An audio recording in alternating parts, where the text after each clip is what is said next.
we want to talk about implementing enterprise governance of IT using COBIT 5, a business-driven approach. And we're going to see why we say it's a business-driven approach. And we're going to come to that. But just before I did that, I think, these were the many things that you were talking about. Just forget about the picture. I was 50 years when they took the picture, so I've gone a little bit younger. I think one thing just to mention is that I'm also a board member of ISACA, South Africa. I also sit on the board for the COBIT exam, so I'm responsible for setting the COBIT exam. I've been a number of times to Chicago to set the exam, and we are still going to do that as well. I'm a subject matter expert in COBIT 5, so if you look in all the COBIT 5, from process enabler to implementation to framework, you see my name there as well. We are also doing COBIT 5 for assurance. It's coming out very soon in the second quarter of 2013. Yeah, we've just come to the second quarter. Expect COBIT 5 for assurance to come out just now. And then there's also going to be COBIT 5 for risk. I'm also a development member there. And a lot of that. So I've been to Chicago, I've been to everywhere. But let's get into the business of the day. So why do you want to talk about implementing an IT governance framework? Here is what is happening currently. I want to call them the irrevocable forces, and I call them the big six. Not the elephant, not the lion, but I'm talking about these big six. So we have a bring your own device. And I understand, how many of us here have got Kanban emails sitting on their iPads? Show by the raising of your hand. Almost everyone. How many of us have got Kanban emails sitting on their Blackberries? Okay, almost everyone as well. So that's it about bringing your own device. Every Kanban, every organization, people are taking now their gadgets to do the work. And in addition to that, how many of us have heard about the big data concept? Okay, so these are some of the big six that is happening. And you've got social media. How many of us are on Facebook? If you are on Facebook, if you are on LinkedIn, so almost everyone is on LinkedIn. I was so shocked a few months ago. I looked at the Coca-Cola Facebook page. I was in Israel and I was talking about the governance and assurance of social media. When I looked at the Coca-Cola Facebook page, there were 60 million followers. And just a week ago, I was doing some training somewhere, and I checked, the number has increased to 65 million. So only in 1 month, the follow-up for Coca-Cola Facebook page has increased by 5 million.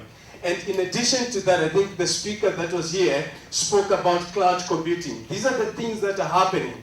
They are irrevocable. Whether you want it, whether you like it, these things are going to take shape in the IT environment. So whether we are government, whether we are municipality, bring your own device is a reality. Cloud computing is an irrevocable reality. It's taking place, it's happening, and the biggest provider at the moment is a company called Amazon.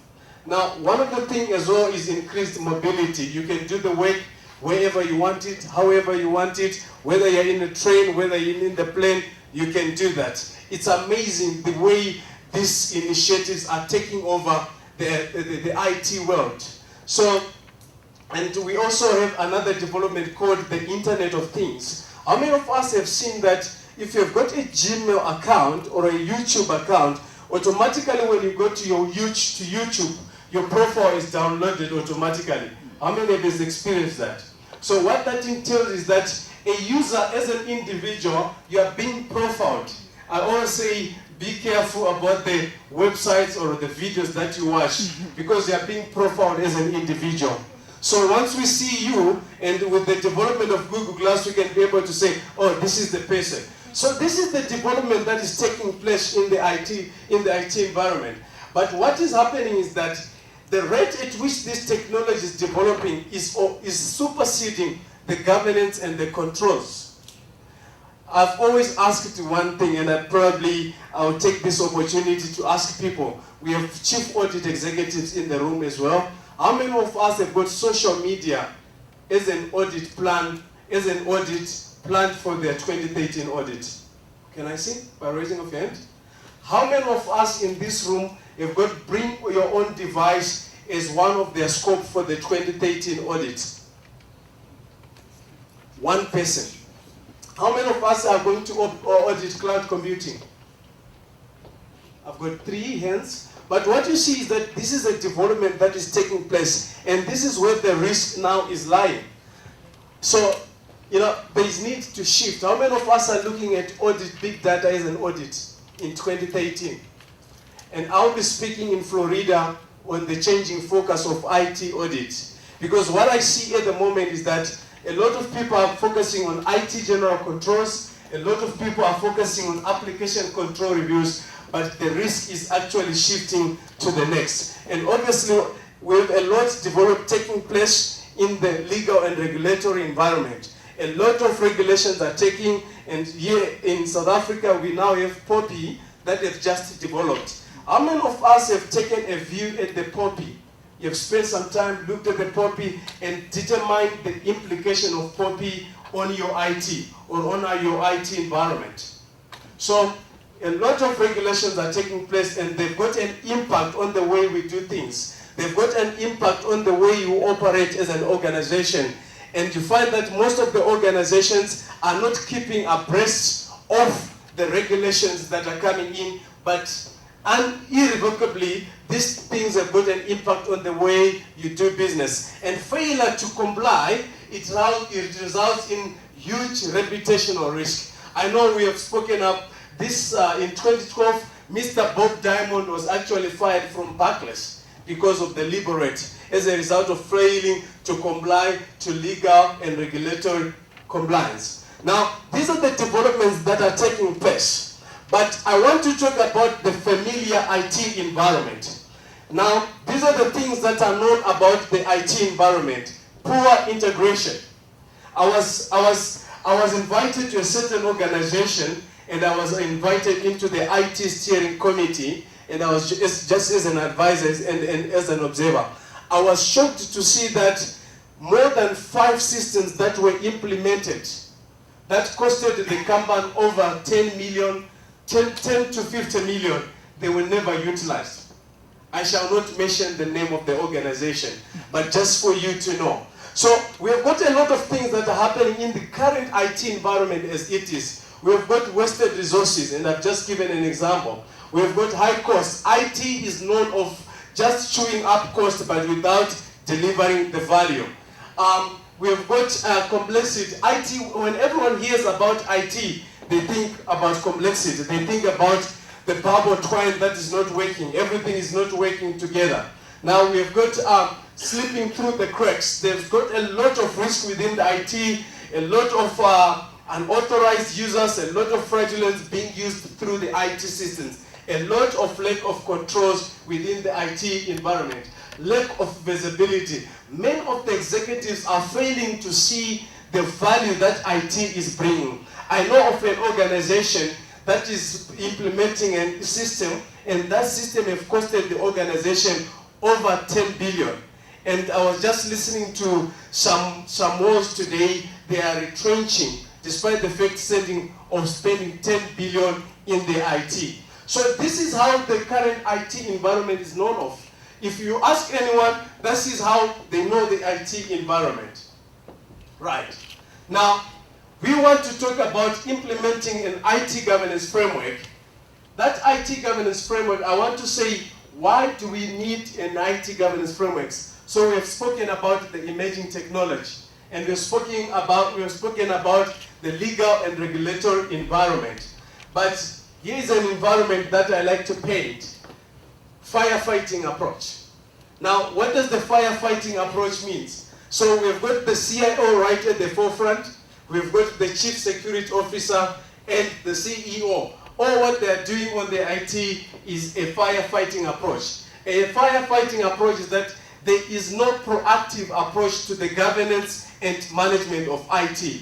What we simply have is the board or senior management who are reluctant to engage in IT initiatives. Most of the business people, they view that the IT is a business, is an issue of IT. Now that's where the start of the problem is. To resolve that, the business executives and the board of directors should be involved in the running and governance of IT. Significant business instances that are related to IT. Systems are down, HR is not working, finance is not working because most of the systems are down. Now, after regulatory and contractual penalties, repeat findings and qualified audits. No, so for as long as you've got a reactive approach to IT, repeat findings and qualified audits, you're not going to run away from them. As long as you don't go to the root cause and address the root cause through a proactive IT governance framework, you cannot address the issues. So outsourcing problems leading to business failing to meet its goals. And the speaker that was here has spoken about the outsourcing issues. So what do you need? You need a framework to govern your outsourcing. Now, costly failed IT initiatives. And in most cases, one thing that I've seen that most organizations spend money, most organizations spend time and resources, but without seeing the value or without driving the value from what they're spending the money on, the time on, there is no value for that. IT projects that do not address business needs. No, like I said earlier on when I was asking, every IT project should be directly related to a business objective. The reason, before you start an IT project, the questions that you need to ask yourself is, why are we spending the money on this project? Why are we spending the time on this project? What is the value of the money? And obviously we can talk of issues like, who is accountable for delivering the benefits? In most cases, accountability is not defined. In most cases, responsibility is not defined. So you always have IT-enabled investments that are being delivered late and out of the budget. And no one has got the audacity to say, hold on, this project is no longer a strategic fit. We need to stop it. Yes, we have spent millions, but we need to stop it, right? So these are the current issues that take place in IT. But in addition to that, there are what are called trigger events for the governance and management of IT. Now, some of the trigger events are mergers and acquisitions, change of policies, change of vision, change of strategy, and change of your goals. When your goals and your business objectives change, there is need to ensure that you also implement an IT governance framework that is aligned to your requirements and needs. We can go forward. I'm not going to go through all this. Now, I want to introduce a business framework for the governance and management of enterprise IT. The mistake that we always have seen is that COBIT is regarded as an IT framework. And I'm here to clarify that tonight. COBIT is not an IT governance framework. COBIT is a business framework for the governance and management of IT. So we always had the notion that COBIT is an IT framework. No, that's a wrong notion. COBIT is a business framework for the governance and management of enterprise IT. So here I've got a small issue and I'm saying IT is complicated. Governance of enterprise IT does not have to be. So here is what I'm going to do. I'm going to do what I call an anatomy of COBIT 5. So let's go ahead. A lot of questions have been asked on what is the difference between COBIT 5 and COBIT 4.1. And I'm going to show you that difference today.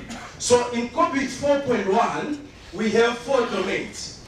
The domains that we have in COBIT 4.1, we have got plan and organize. We have got acquire and implement. We have got deliver and support. We have got monitor and evaluate. Now what we had in COBIT 4.1, we used to have control objectives. Now those control objectives are no longer available in COBIT 5. Now, in addition to the control objectives, we had 34 processes. We also had 208 control objectives. And the process of managing or assessing COBIT 4.1 was capability maturity model. Now, we have now moved to ISO ISO IE 15504. Now you find that because there are no more control objectives, COBIT 5 no longer stands for control objectives for information and related technology. So you ask me, what is COBIT? COBIT is now a brand. It's now a framework, a business framework for the governance and management of IT. So forget about the control objectives. The argument why the control objectives fall out is that how do you start with your controls without understanding your business? So you cannot start with your controls. You need to understand with the understanding of your business in order for you to govern your enterprise. Now, let's move on. So with the development of COBIT 5, which is a business framework for the governance and management of enterprise, COBIT 5 has integrated all the frameworks that ISACA had developed.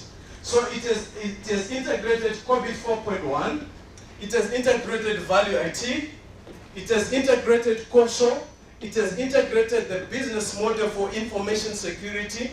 So all these frameworks are put together in COBIT. Okay. And also, then the principles of COBIT 4.1 are also integrated in COBIT 5. Yes, we can move on.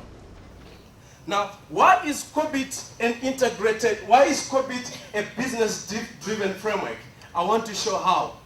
Now, with COBIT 5, what do we start on? We start about identifying the stakeholders drivers.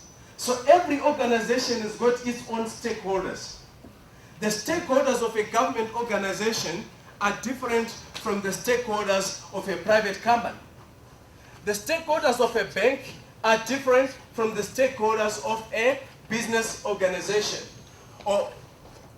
So every stakeholder needs, they centralize between benefits realization. Every stakeholder needs to get the value for their money. Every stakeholder needs to ensure that the risks are optimized. So what do we mean by risk optimization? Are we getting the value? Are we preserving the value? Okay, every organization, government or private, they need to ensure that their resources are optimized. Now, these key stakeholder goals, they translate into what is called enterprise goals. So each and every organization has got its own goals. And then the enterprise goals are then translated or cascade into IT-related goals. And then we have got enabler goals. The question that I always get is that COBIT has done what is, and if you may move on, I'm not going to talk about through this convoluted slide. This convoluted slide is just to show you that you start by identifying the enterprise goals. And COBIT has identified 17 generic enterprise goals. You don't need to use the COBIT 5 17 goals as they are. You don't need to do that.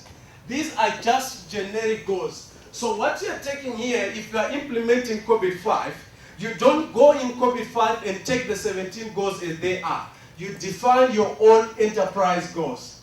They don't need to be 17. Neither do they need to be 50. Neither they do need to be 0. You need to define your own enterprise goals based on the requirements of your stakeholders. Now, after understanding your enterprise goals, your enterprise strategy, which is different from one enterprise to another, you then define the IT-related goals that will help you to achieve your enterprise goals. Remember, IT is an enabler.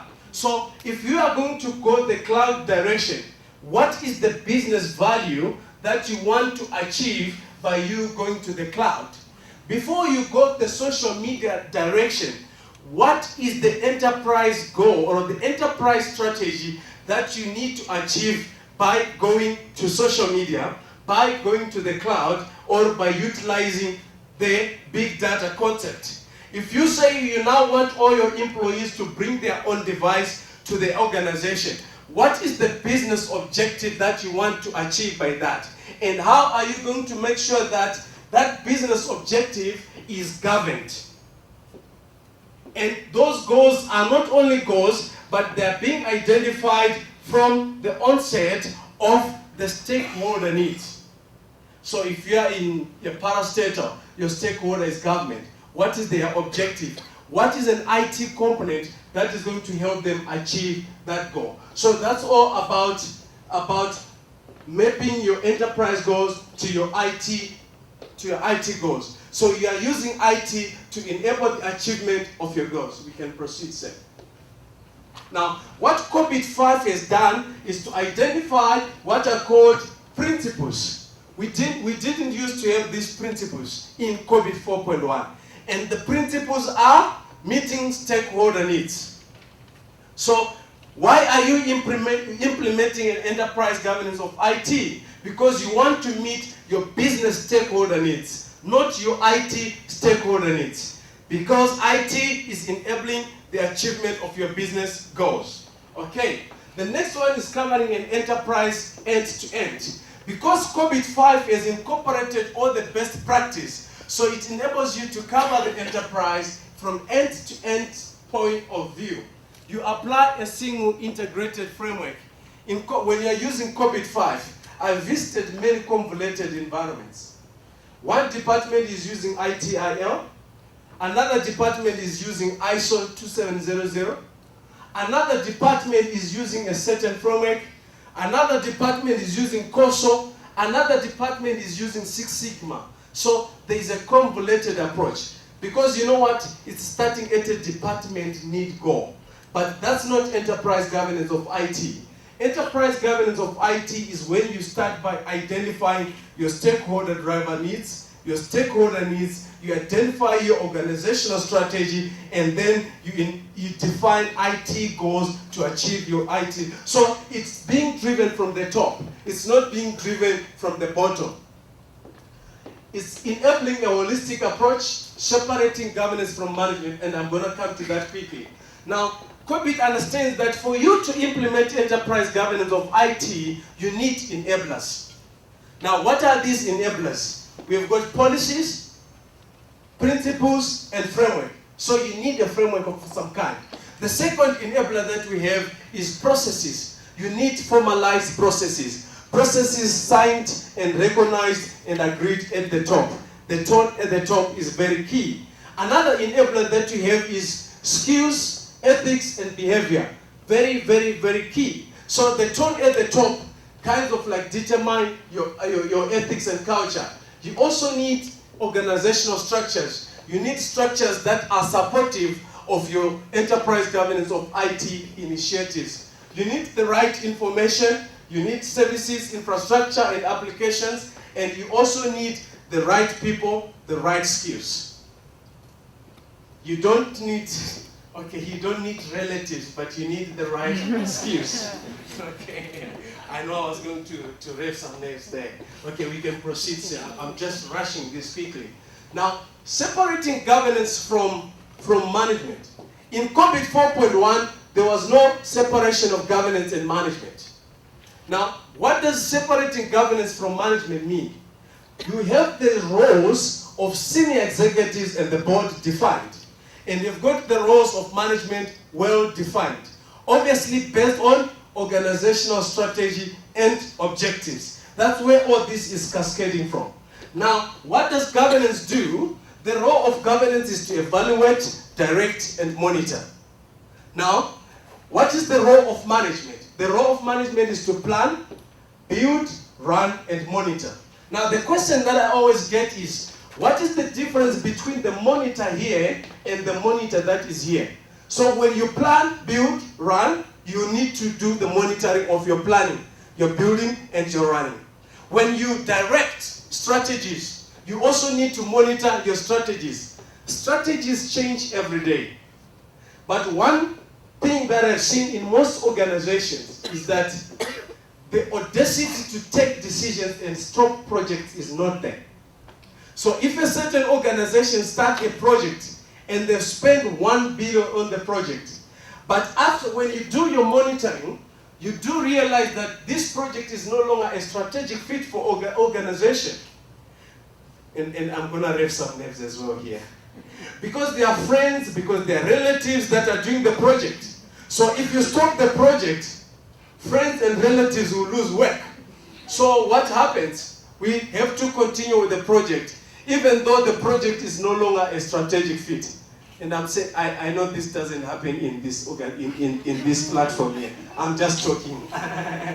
So you cannot stop that project because many people end up losing their project, right?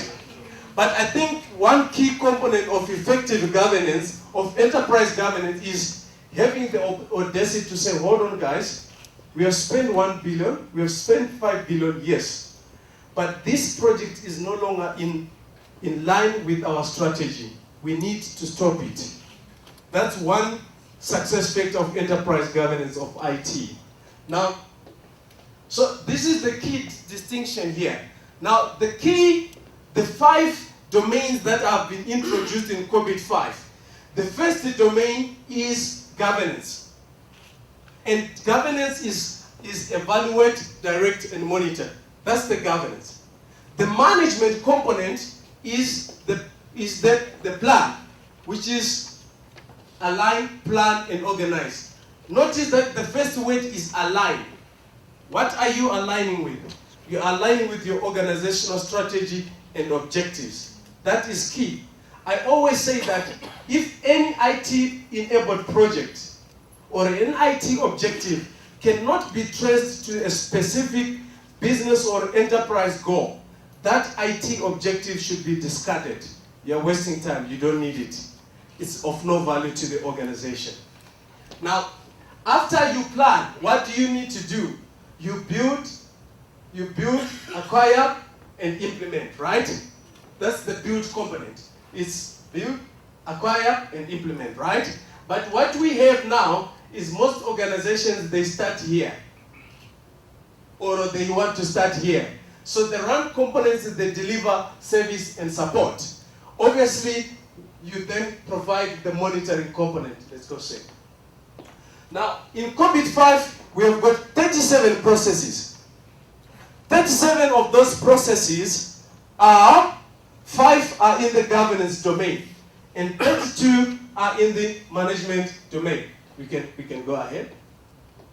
Right.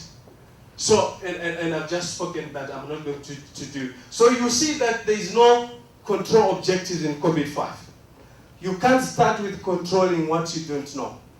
Then you end up having high costs controlling nothing. A cost that you cannot directly relate to an objective should not be there.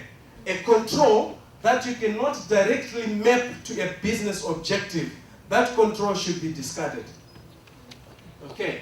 Now, we have got 210 practices in COBIT 5. 210 practices. In COBIT 4.1, we had 208 control objectives. Now we no longer have control objectives, we now have practices. 15 of them are in the governance domain, and 190 of them are in the management domain. Now we're no longer using capability maturity model to measure where are we and where we are coming off. We now have ISO 15504, and we have to move with speed. These are the management processes. In the align, plan, and organize, we have got 13 processes. In the build, acquire, and implement, which is your run, we have got 10 processes. In the deliver, service, and support, we've got 6. And in the monitor, evaluate, and assess, we've got 3. We can proceed. Now, why do you need to have a governance enterprise of IT?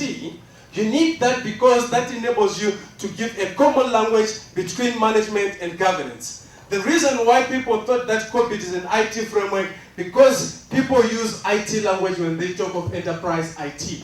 Now, with COBIT 5, with a governance framework, there's clear policy development and more efficient and successful audits, because it's got an proactive approach. Clear ownership, responsibility based on process orientation. So when you implement an enterprise governance of enterprise, there's clear ownership, clear responsibilities, and clear accountabilities. Let's proceed. So always the trick that people get is that when you implement an enterprise governance of IT, It's not a one-size-fits-all process. You need to make sure that your process are aligned with your organizational ethics and culture, your legal and regulatory environment. The environment that affects a different organization is different from one organization to another. The impact of POPI on a bank is different from the impact of POPI on an IT organization. So you need to understand very well your environment. You need to ensure that you have understood your roles and responsibilities. If you go to a government organization and you say CEO, they will throw you out of the window. So you need to make sure that you understand the organization. You understand the context of the organization before you go ahead. So what are you doing? You are moving from firefighting to a proactive approach of the governance of enterprise of IT. Cut your own loan size. One size does not fit all. Let's proceed safe. Implementing IT governance is a continuous process. Identify where you are, understand where you are, identify where you want to be, understand how do you want to get there. What is your roadmap? What do you want to achieve? Obviously, you have points. Where are you doing very well? Where do you need to move? Okay, we can move. So, it's all about, are we doing the right things? Are we doing them right? Are we getting them done well? And are we getting the benefits? We have to get the benefits. If we are not getting the benefits, it's not a worthwhile exercise. Okay, that's exactly about it.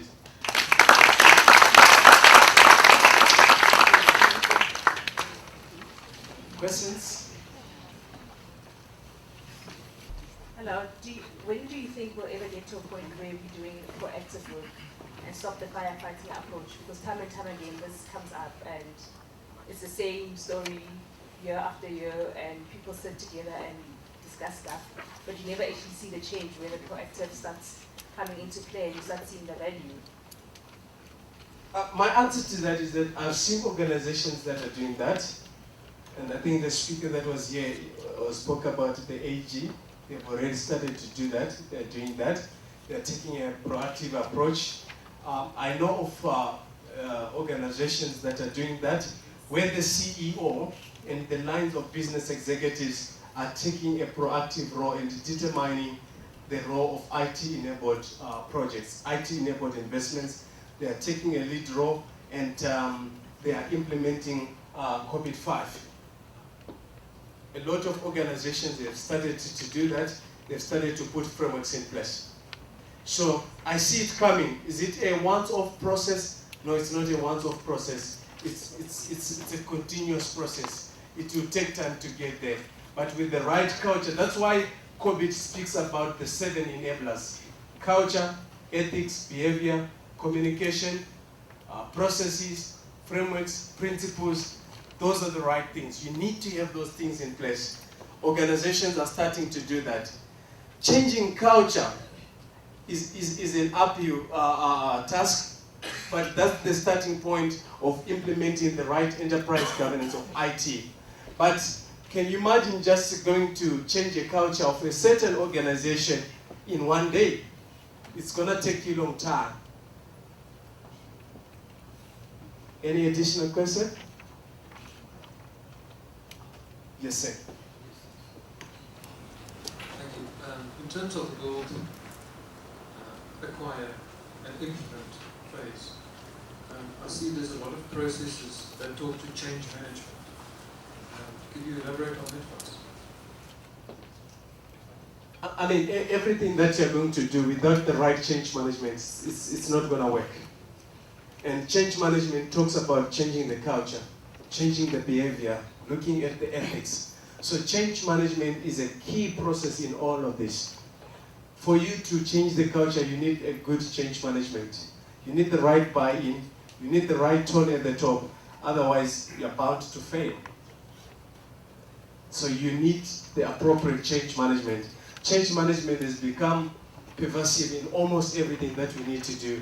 We need to make sure that we've got, it's unfortunate that this slide, I normally share this slide in 2 hours time, and I've just squashed it to 45 minutes. I was going to dwell very much on things like culture, ethics, behavior, which are very, very key. So I find what COBIT is doing is that if you look, for example, at the assurance side, there is side of enablers for the process. Then there is side for the actual assurance. Now the other side for the enablers is putting, for example, if you are putting the enterprise governance of IT, what are the enablers that you are going to put in place for you to be able to do that? Key to them is change management. So it's a very, very pervasive key area. There was another question here. Just a question, I'm just interested in what both speakers were addressing. On the 3 E's and the comment you made on sometimes there's no audacity in the boards to, to call it off when a project no longer is a strategic fit. I'm just battling to balance at what point do you then, as an organization or an IT function, balance the 3 E's and calling off that which is no longer a strategic fit. Understanding that some of the reasoning behind it would have been that there are people who are going to lose their jobs, but sometimes it's just I was joking, by the way. No, but I'm just thinking sometimes the issue becomes we've already spent so much, and now calling this thing off is almost like equals to waste from an economic of scales. I hear you. Yeah. Part of the governance of IT-enabled investment is monitoring. Remember, if you look at the governance side, there is monitoring. If you look at the plan, build, and run, there is also monitoring. Now, every IT-enabled project, for those to achieve those 3 E's, it must be governed by a business case. And a business case is a dynamic document. It's a living document. And in implementing every IT-enabled project, there's got phases. Initiation, the business case, the start, the seeding, the testing, and it goes on. Post-implementation, all those stages are there. At every and each stage, you do monitoring. Are we still doing the right thing? Are we still strategic fit for this? So you don't wait until you come to an end. You build in some processes. Remember the 7 enablers: processes, principles, frameworks, people, behavior, structures. You build all those 7 enablers into place, and you monitor on a continuous basis. So if I've got a 5-year project, I will have a steering committee for that. I've got a board program for that, which ensures that the reward, the benefits realization of this project are monitored at each and every stage. You can't wait until implementation and come back and say, no, that project is no longer a strategic fit.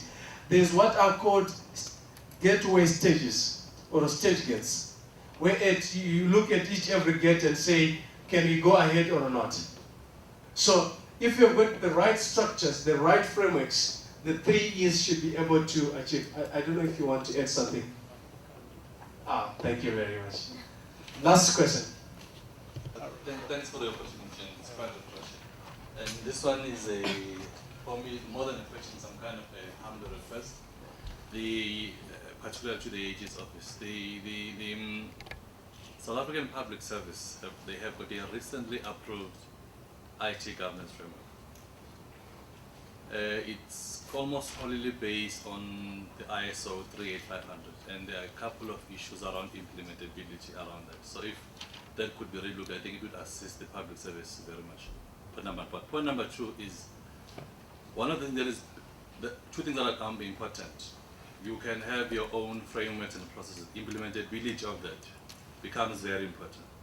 Now, what becomes the role of the executive authority in a public institution, given the fact that the expectation that the involvement should come from the most senior person in the organization? By the way, what does that refer to the minister? Okay. I remember I was speaking at the GTOC, and Jabu was also there, and I was asked that same question. And I went to another government department in their steering committee. So they were sitting in IT strategy committee, and they say to me, so teach, what should we do here? Can you advise us? Here is my answer to you, you say, specifically on that one. From where I stand at the moment, I don't want to be exactly that advisor or a third party that the speaker spoke about recently. They just come in and go. In my view, the role of the minister, it needs to be understood very well as it relates to enterprise governance of IT. And from where I stand at the moment, I don't have detailed information of the structures of the DG, the structure of the minister, what are the roles that they perform.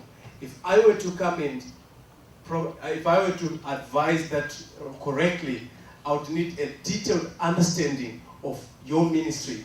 Then I'll be able to say, this is the specific role for the enterprise governance of IT. Understanding your environment precedes the framework.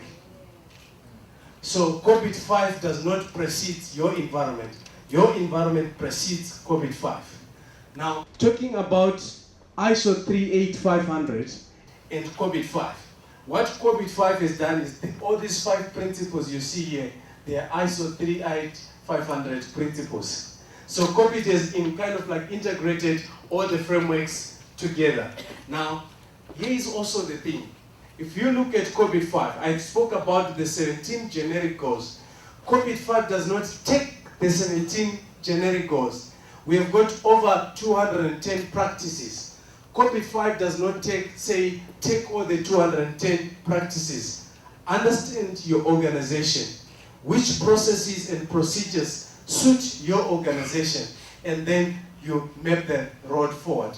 Otherwise, if you take the 200, and this is the problem that we have with auditors, and I hope I'm saying this in the right environment. You have auditors taking all the 210 processes, and then they go to the head of IT and do tick box auditing. You are not doing this, COBIT says do this. You are not doing this, COBIT says this. That's an income. Okay. Just withdraw that word from me. That's an incompetent auditor. Understand your business, the entity that you are reviewing. Understand the processes that are applicable to that environment. It's about, if you are to deliver value in IT audit, key thing is to understand the environment. You don't need to be a tick the box audit. Understanding the environment is very, very, very key. Okay, now what I need to say is that, and I removed the slide from here, is that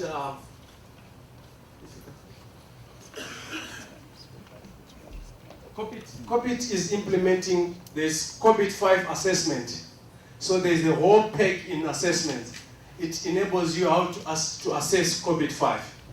And if you are a member of ISACA, all those are free for downloads. You can download them. There are about 3 books on COBIT 5 assessment. There's also COBIT 5 for assurance, or COBIT 5 for auditors. It's coming in. And there's also going to be a certification for COBIT 5 auditors. So COBIT 5 for assurance certification is also coming in. There's also going to be COBIT 5 for risk certification. It's also coming in. The books are also coming, they're also going to be available. At the moment, there are 2 courses that are being provided from a COBIT 5 point of view. There's COBIT 5 introduction workshop. It's a 1-day or a 2-day workshop. You can take it just to familiarize yourself. For that one, there's no certificate. There's another one called COBIT 5 Foundation Certificate. It introduces you to COBIT 5 in more detail, and you can write an exam and then get a certificate. The exam has got 50 questions. Pass mark is 25%, 33%. For some, it depends on which direction you're coming from. And, I will explain sometime after this. For you to write COBIT 5 for risk and COBIT 5 for assurance, you need COBIT 5 Foundation Certificate. You cannot do COBIT 5. Another one also is going to be COBIT 5 Assessment Certificate. You sit down and write it. But for you to all do this, and another one again is COBIT 5 Implementation. But you cannot write assurance, assessment, implementation, and risk without the Foundation Certificate. You need the Foundation Certificate first. The Foundation course is a 2-day course. It introduces you to the whole COBIT 5. Any question? any additional question, I'm available 24/7. Thank you very much for your time.